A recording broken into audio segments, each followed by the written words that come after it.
হায় হায় রে! ইঁদুরে আমাদের কি সর্বনাশ করলো!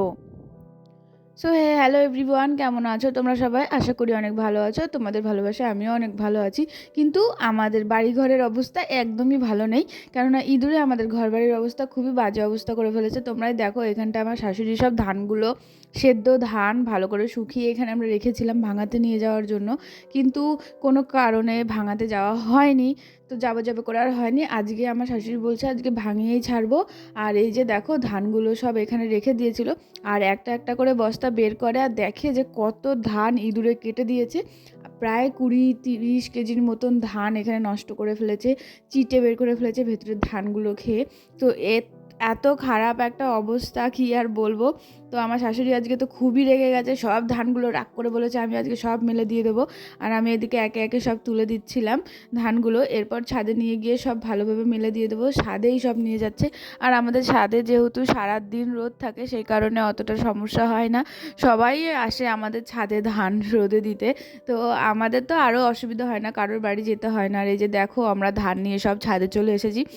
এখন আবার বস্তাগুলোর মুখগুলো ভালোভাবে খুলে নেবো আর দেখে নেবো যে ভেতরে ভেতরেও ইঁদুর রয়েছে নাকি। নাহলে ভেতরে ভেতরেও ইঁদুর থাকতে পারে। তো সেই কারণে এই যে আমার শাশুড়ি এখন সব বস্তাগুলোর মুখগুলো খুলে নিচ্ছে আর দেখছে, আবার এদিকে ধানগুলো ঢেলে ফেলছে, যেহেতু এগুলো সব এখন মেলতে হবে। আর এখনও ছাদে পুরোপুরি রোদ আসেনি, তোমরা দেখে বুঝতেই পারছো। এক সাইডে রোদ এসেছে আর এক সাইডে এখনও রোদই আসেনি। তো কতটা সকাল সকালই এই কাজগুলো করছি। আর সকাল সকাল আমার অন্য কাজ করার কথা ছিল, তো মা বলছে যে আজকে আমি কাজে যাইনি যখন, আগে ধানগুলো রোদে দেবো। তো যা হবে ধানগুলো আগে গুটিয়ে নিই, তারপরে গিয়ে দুজনে মিলে রান্না বান্না করে নেবো। তো আমি বলছি ঠিক আছে, চলো তাহলে একসাথে করে নিই, তাড়াতাড়ি হয়ে যাবে। তো এই যে দেখো, বলতে বলতে সব ধানগুলো এদিকে আমরা সব বের করে নিচ্ছি, ঝেড়ে নিচ্ছি। আর ওই সাইডে অনেক জেঠিরা ছিল, তাই আমি একটু কথা বলতে গেছিলাম। সব ঢালা হয়ে গেছে প্রায়। তো এবার এগুলো পা দিয়ে ভালো করে ছড়িয়ে নেব, সুন্দর করে ভালো করে মেলে নেব। তারপর এগুলো একটু ঘেঁটে দিয়ে নিচে চলে যাব, তাহলেই হয়ে যাবে। এই যে যা বলা তাই কথা, এবার একটু পা দিয়ে ঘেঁটে দিচ্ছি। এরপর দুজন, আমি খালি ভাবছি এদিকে আমিও ঘেঁটছি, এদিকে আমার শাশুড়িও ঘাটছে। লাস্টে আমি ঘাটা বন্ধ করে দিয়েছি। তারপরে এই যে দেখো, আমরা এখন নিচে চলে যাচ্ছি। আমাদের সব ধানের এই দিককার কমপ্লিট হয়ে গেছে। এরপর নিচে গিয়ে আমি আমার ঘরের কাজ করব। তার আগে আমি কিছু খেয়ে নেবো, কারণ আমার প্রচণ্ড খিদে পেয়েছে। আর কালকের কিছুটা রাইস ছিল, তো সেই রাইসটাই খাবো। আর রাইসটা খাওয়ার এই কারণ হচ্ছে, রাইসটা কালকে খুব টেস্ট হয়েছিল, সেই কারণে রাইসটাই এখন খেয়ে নেবো। খাওয়া দাওয়া হয়ে গিয়ে তারপরে ঘরের যা কাজগুলো আছে ওগুলো সেরে নেব, তারপরে গিয়ে রান্না বান্না বসাবো। এই কারণে দেখো, একটু মাংস নিয়ে নিলাম, আর রাইস আর মাংস সকাল সকাল খেয়ে নিলাম। এরপর চলে যাব কাজ করতে। আর দেখো, খাওয়া দাওয়া করে এসে একদম চলে এসেছি কাজ করতে। তো এখানটা লাইট জ্বালিয়ে রেখেছে, আর তোমরা দেখতেই পাচ্ছ কত ধান ওই সাইডে পড়ে রয়েছে। তার আগে আমি বলছি যে আমি কোথা থেকে শুরু করব, আমি সেটাই বুঝতে পারছি না।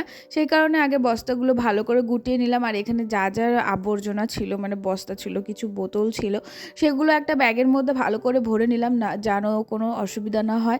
আর এই জায়গাটা আগে পরিষ্কার করে নিই, তারপর ঝাড়টার দিয়ে ওই ধানগুলো গুটিয়ে নেব।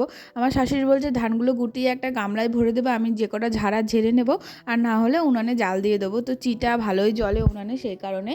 দেখো, প্রায় সব গোটানো হয়ে গেছে, তার জন্য ঝাড় দিয়ে নিচ্ছি। আর এই জায়গাটা অনেক দিন পর ঝাড় দিচ্ছি, পরিষ্কার লাগছে, সেটা দেখেও খুব ভালো লাগছে। আর এই যে দেখো, আমার এখানটা আর ভালো লাগছিল না, সেই কারণে আমি একটু টুল পেরে নিয়েছি। আমি যে টুলে বসে বসে শান্ত মাথায় ভালোভাবে এগুলো পরিষ্কার করব। দেখো কত ধান ওখানে পড়ে রয়েছে, হয়তো লাইটের জন্য ভালোভাবে বুঝতে পারছো না।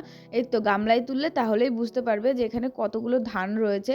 আর একে একে তুলেই যাচ্ছি, ধান আর শেষ হচ্ছে না। ইঁদুরে এত পরিমাণে ধান কেটেছে, কি আর বলবো। আর কিভাবেই বা কাটে এত ধান, একটা বস্তা তো পুরো অর্ধেক কেটে ফেলেছে, সেই বস্তাটা থেকেই অর্ধেক ধান বের করে ফেলেছে।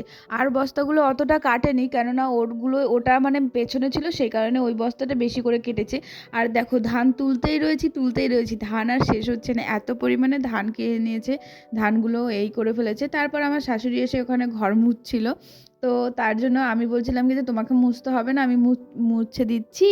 তো মা বললো থাক, আমি মুছে নিচ্ছি, তুমি এই কাজটা করে নিয়ে তোমার ঘরটার গুছিয়ে নাও গা। সেই কারণে আমার এই কাজটা হয়ে গেছে। এরপর এই যে ঘরগুলো গুছিয়ে নিচ্ছি।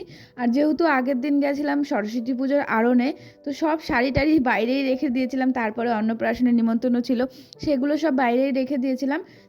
সেই কারণে এইগুলো এখন সব ভাঁজ করে নিচ্ছি। আর আমি এরকমই রাতের বেলা যদি কোনো অনুষ্ঠানে যাই, তো যে কাপড়টা পরে যাই সেটা রাতে গোটাই না, সেগুলো এক সাইডে ফেলে রাখি, সকালবেলা মাথা শান্ত করে ভালোভাবে তারপরে ওগুলো গুছিয়ে দিই। আর রাতে গোছালে তো ভালোভাবে গোছাতে পারবো না, সেই কারণে। আর এই যে এখন ওই শাড়িটাও মানে গুছিয়ে নিচ্ছি। এই শাড়িটা না আমার বেশ ভালো লেগেছে, পরেও খুব আরাম। আর আমি এই একবারই পরেছি, মা দেওয়ার পর আমি পরিনি। এর আগে আমার শাশুড়ি পরেছিল আর আমার একটা ননদ পরেছিল এই শাড়িটা। প্রথম পরেছে আমার ননদই, মানে নতুন শাড়িটা ওই ভেঙেছিল, আমি আর ভাঙিনি। আমি ভেবেছিলাম ভাঙবো, কিন্তু আমি আর পরিনি। তো ওটা আমার ননদ পরেছিল আর আমার শাশুড়ি পরেছে। তারপর এই আজ আমি পরলাম। তো শাড়িটা পরে বেশ ভালোই লাগলো, হালকা পাতলার মধ্যে, বেশি ভারী না, বেশি কোনো কিছুও না। এক জায়গায় নর্মাল কোথাও ঘুরতে গেলে তো এটার জন্য, এটা ওই ওই জায়গাটার জন্য ঠিক আছে। তারপর এখানে যত সায়া ব্লাউজ নাইটি টাইটি যা ছিল সব এখানে গুটিয়ে রেখে দিচ্ছি। আর আমাদের যেহেতু আলনা নেই, সেই কারণে একটু অসুবিধা হয় জামা কাপড় রাখতে। তো সেই জন্য একটা গামলার মধ্যে সব রেখে দিই। তোমরা তো দেখোই আমার ভিডিওগুলো। তো এই যে গামলা বের করে নিয়ে চলে এসেছি, এখন এটার মধ্যে রেখে দেবো গুছিয়ে ভালো করে। আর গুছিয়ে রেখে দিলে গামলাটার মধ্যে তো না বেশ জামা কাপড় ধরে, অতটাও অসুবিধা হয় না। এরপর চলো বিছনাটা ভালো করে গুটিয়ে নিয়ে, আর আজকে বেড কভার উল্টো করে পাতবো, কেননা অনেক দিন ধরে সোজা করে পেতে রেখেছি। উল্টো করে পাতলে একটু সাদা সাদা থাকে, তো দেখতেও ভালো লাগে, আর কিছুটা নোংরা হলেও বোঝা যায় না। সেই কারণে আমি বেড কভার এরকম উল্টে পাল্টে পাতি। তো এটা আমার অভ্যেস, আমি জানি না কার কেমন লাগে না লাগে। তো আমার এইভাবে কাজ করতে বেশ ভালো লাগে। আমার ঘর দোর গুছানোও থাকে, দেখতেও খারাপ লাগে না, আর নোংরা হলেও বোঝা যায় না। তো সবসময় কাচা তো সম্ভব হয় না। আজকেই যেরকম অনেক কাজ সকাল থেকে করছি, আজকে কিন্তু আমার কাছে সময় নেই কাচার। তো সেই কারণে উল্টে দিলাম। তো যখন সময় হবে অবশ্যই কেচে নেব। তো সের জন্য অত মাথা ব্যথা নিই না, যা হয় হয়ে যাক। তারপর দেখো এদিকে আমার বেডটা ভালো করে গোছানো হয়ে গেছে। দেখি ড্রেসিং টেবিলের সামনেও এলোমেলো হয়ে রয়েছে, কারণ কালকে তো আমি গেছিলাম ওই জায়গায়, আর বললাম তো ঘর সুন্দর থাকলে আমি খারাপ থাকি, আর আমি খারাপ থাকলে ঘর সুন্দর থাকে। তো এটাই বিপরীত। তো আমি কালকে সুন্দর হয়েছিলাম, তো ঘর এইদিকে খারাপ হয়ে রয়েছে। তো আমি কি বললাম, যাই হোক, ভুল বলেছি হয়তো, তোমরা মানিয়ে নিও। মানে ঘর সুন্দর থাকলে আমি খারাপ থাকি, আর আমি সুন্দর থাকলে ঘর খারাপ থাকে, এই ব্যাপার আর কি। তারপরে এই যে দেখো ড্রেসিং টেবিলটা ভালো করে গুছিয়ে নিয়ে এদিকে আমি ঘরটা ভালো করে ঝাড় দিতে এসেছি।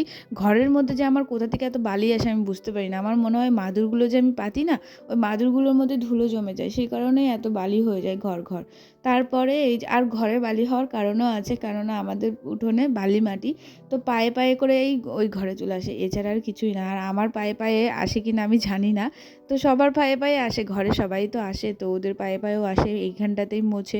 সেই কারণে এই মাদুরগুলোতেই বেশি মানে নোংরাগুলো জমে থাকে। আর ঘরটা সাদা বলে না অনেকটা মনে হয় কি টাইলস বসানো টাইলস বসানো, কিন্তু ওরকম কোনো ব্যাপার না, আমাদের সিমেন্টটা সাদা, সেই কারণে। তারপর আমার ঘরটা গুছিয়ে এসে এখানে ঠাকুর ঘরে আসলাম। আর বাবা কালকে ঠাকুর ঘরে শুয়েছিল, সেই কারণে ব্ল্যাঙ্কেট ট্ল্যাঙ্কেট সব এলোমেলো হয়ে রয়েছে। আর বাবা এখানে প্যান্ট ট্যান্ট রেখে দিয়েছিল, বাবার সোয়েটার, তো সেগুলো সব গুছিয়ে নিয়েছি। আর কালকে যে জামা কাপড়গুলো তুলেছে সব এসেই ঠাকুর ঘরে জড়ো করে রেখে দিয়েছিল, সেই কারণে এই ঠাকুর ঘরের সব জামা কাপড়গুলো এখন আমাকে ভাঁজ করতে হচ্ছে। নাহলে এই এরকম করে এই একটা ঘরের মধ্যে জড়ো করে রাখতে না আমারও ভালো লাগে না। আমি কি বলবো, কিছু বলার নেই। যাই হোক, তারপর এই যে দেখো এখানটা আমি ভালো করে সব বিছনা টিছনা গুটিয়ে নিচ্ছি। আর আজকে ভাবছি কি লেপগুলো ব্ল্যাঙ্কেটগুলো ওই দিকেই রাখবো, লেপ নেই, মানে ব্ল্যাঙ্কেটগুলো বালিশগুলো ওই দিকটাতেই রেখে দেবো। সেই কারণে ভালো করে ভাঁজ করে ওই দিকটাতে রেখে দিচ্ছি। আর এই যে বালিশ টালিশ যা আছে সব গুটিয়ে দিয়েছি। আর এটা হচ্ছে ব্ল্যাঙ্কেটের কাভার, আমি কিনেছিলাম আমার ঘরের ব্ল্যাঙ্কেটে লাগাবো বলে, কিন্তু সেলাইও করা হয় না আর লাগানোও হয় না। আমার শাশুড়ি বলেছে ওটা ভালো করে একটু সেলাই করে নিয়ে এসে তারপরে লাগাবা। আর আমিও যা সেলাইও করছি না, লাগাচ্ছিও না, কি যে করব কিছু বলার নেই। এত যে মানে কি মানে কুড়ে আমি, আর কিছু বলার নেই। একটু সেলাই করতে নিজে করব না, মানুষের কাছে দিয়ে আসতেও আমার কুইরামি লাগে। ওই বাড়িতেও বরঞ্চ আমি 2-3 দিন চলে গেছি, কিন্তু ওটা নিয়ে যাইনি, মানে মনে ছিল না আর কি। তারপরে এখানে যা জামা কাপড়গুলো ছিল সব ভাঁজ করে নিয়েছি এখানে একে একে। এরপর চলে যাব বাবুদের ঘরে।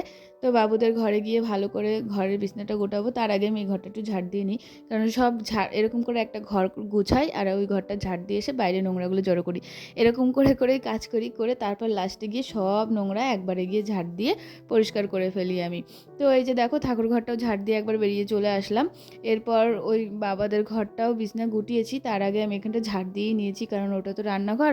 ওই সাইডের নোংরাগুলো আমরা এদিকে আর নিয়ে আসি না, ওই দিক দিয়েই বের করে দিই। সেই কারণে ওই নোংরাগুলো ওই ঘরটা একদম আউটসাইডেই থাকে, অতটা গোছায় গাছায় রাখা হয় না। মানে গোছায় গাছায় রাখা হয় না বলতে ওখান থেকে ধুলো টুলো এখানে আর আনা হয় না, তো সেই কারণে ওই দিকেই থাকে, ওই দিক দিয়ে বের করে দিই। আর এই যে দেখো ঘরটা সব গোছানো হয়ে গেছে, তারপরে চলে গেছিলাম গাছের বেগুন তুলতে। আর ওখানে রান্নাঘরটাও গুছিয়ে এসেছি, কিন্তু তোমাদের দেখাতে ভুলে গেছি, মানে ওখানে ক্যামেরা অন করতে ভুলে গেছিলাম, এটাই আমার ভুল। যাই হোক, এই যে দেখো গাছ থেকে বেগুন তুলে খাওয়ার মজাই কিন্তু আলাদা। তারপরে এখানে দেখি প্রচুর হনুমান এসে জ্বালাচ্ছিল, আর এই বেগুনগুলো যেহেতু একটু বড় হয়েছে, এগুলো আরও বড় হয়, তো সেই কারণে বেগুনগুলো তুলে ফেললাম। প্রথমে এই গাছ থেকে তুললাম, আর এই কাঁটাওয়ালা গাছের বেগুন তোলা মানে যুদ্ধ করা এক কথায়। তো সেটাই জন্য এই আস্তে আস্তে বেগুনগুলো আমি মুড়িয়ে মুড়িয়ে তুলেছি। এত কষ্ট হয় কি আর বলবো, প্রচণ্ড খারাপ লাগে, আর কি যে খোঁচা লাগে, এই সোয়েটারের ওপর দিয়েই খোঁচা লাগে, এর জন্য আরও বেশি খারাপ লাগে। তো এই যে এরকম মুড়িয়ে মুড়িয়ে দেখো কীরকম জোরে আমি টান দিই, তাও বেগুন ছিঁড়তে চায় না। বেগুন গাছটা কত দূর চলে এসেছে, তাও বেগুন ছিঁড়তে চায় না। আমি আমার গায়ে জোর লাগিয়ে দিয়েছি, বেগুনটা কোনটা চিপসিয়ে গেছে, এত জোরে চাপ দিয়েছি। তারপর এই যে বেগুনগুলো নিয়ে এখন ঘরে চলে যাব। আর ভিডিওটা কেমন হয়েছে অবশ্যই কিন্তু বলো, ভালো লাগলে অবশ্যই একটা লাইক কমেন্ট শেয়ার করে দিও। আর ভিডিওটা আর বেশি বড় করব না, এখানেই শেষ করছি। আর এই সুন্দর বেগুন দুটো তুলে আজকে ভিডিওটা শেষ করলাম। তো আমি আবার কালকে নতুন ভিডিও নিয়ে চলে আসবো। টাটা বন্ধুরা, তোমরা সবাই ভালো থেকো।